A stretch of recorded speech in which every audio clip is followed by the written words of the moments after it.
ഇന്ന് നമ്മൾ നിത്യേന ഉപയോഗിക്കുന്നതും ഒഴിവാക്കാൻ പറ്റാത്തതുമായ ഉപകരണങ്ങളാണ് ഇലക്ട്രിക് ഉപകരണങ്ങൾ. അതിൽ റീചാർജർ, പോർട്ടബിൾ ഇലക്ട്രോണിക് ഉപകരണങ്ങൾ, ഇലക്ട്രിക് വാഹനങ്ങൾ എന്നിവയിൽ വൈവിധ്യമായി ഉപയോഗിക്കപ്പെടുന്ന അടിസ്ഥാന ഘടകമാണ് ലിഥിയം അയൺ ബാറ്ററി. ഉപയോഗശൂന്യമായ ബാറ്ററികൾ ഡിപ്പോസിറ്ററിൽ നിക്ഷേപിച്ച് അവയെ പ്രോസസ് ടാങ്കിലേക്ക് കടത്തിവിടുന്നു.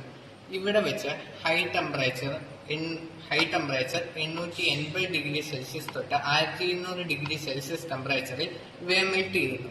ഈ മെൽറ്റ് ചെയ്ത കമ്പോണൻസ് നേരെ റിയാക്ടർ ടാങ്കിലേക്ക് കടത്തിവിടുന്നു. ഈ റിയാക്ടർ ടാങ്കിൽ ഹൈഡ്രജൻ പെറോക്സൈഡ്, സൾഫ്യൂരിക് ആസിഡ് എന്നീ രാസവസ്തുക്കളുമായി ഈ ഒരു കമ്പോണൻസ് റിയാക്ട് ചെയ്ത് നേരെ പ്രോസസ് ടവറിലേക്ക് കടന്നുപോകുന്നു.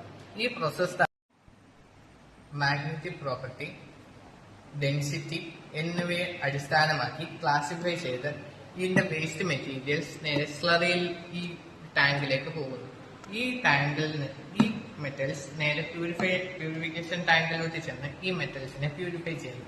ഈ പ്യൂരിഫൈ ചെയ്ത മെറ്റൽസ് നേരെ സ്റ്റോറേജ് ടാങ്കിലേക്ക് ചെല്ലുന്നു. ഈ സ്റ്റോറേജ് ടാങ്കിലുള്ളത് നമ്മൾ ഈ കടത്തി വിട്ടിട്ടുള്ള മെറ്റൽസ് ആയ ലിഥിയം, കൊബാൾട്ട്, നിക്കൽ എന്നീ വിലയേറിയ ലോഹങ്ങളാണ്. ഈ ലോഹങ്ങളാണ് നമ്മുടെ ലിഥിയം അയൺ ബാറ്ററിയിൽ അടങ്ങിയിട്ടുള്ളത്. അലൂമിനിയം വിലയേറിയ ലോഹം ആയതുകൊണ്ട് തന്നെ ഇവയെ ഖനനം ചെയ്തെടുക്കാൻ ഭയങ്കര പാടാണ്.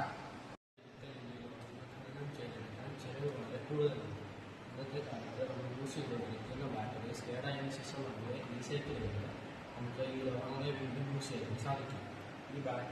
ഈ ലോഹങ്ങൾ ഖനനം ചെയ്തെടുക്കുന്നത് വളരെ ചെലവേറിയതും അതുപോലെ തന്നെ ഭൂമിക്ക് ഹാനികരവുമാണ്.